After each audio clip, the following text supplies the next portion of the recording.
Денеска навршуваат 22 години од неуспешниот атентат врз првиот македонски претседател Киро Глигоров, извршен со автомобил бомба Citroen Ami 8 на улица Македонија пред хотелот Бристол.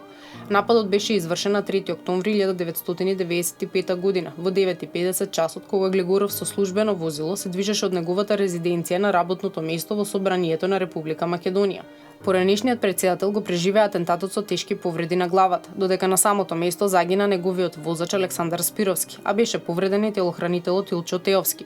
Подоцна на повредите им подлегна и Ристо Хаджиманов, кој бил случаен минувач. Во текот на истрагата биле претресени повеќе од 30.000 возила, а прегледани околу 15.000 објекти. Легитимирани биле повеќе од 188.000 лица, од кои 19.000 биле претресени.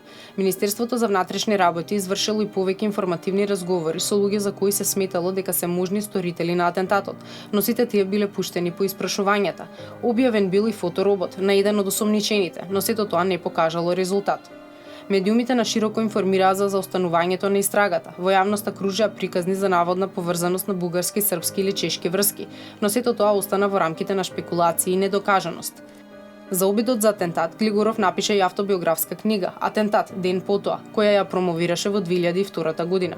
Киро Глигоров почина на 1 јануари 2012 година на 94 години. Но до ден денес останува мистерија кој и зашто го извршил нападот врз македонскиот претседател и истрагата е се уште отворена.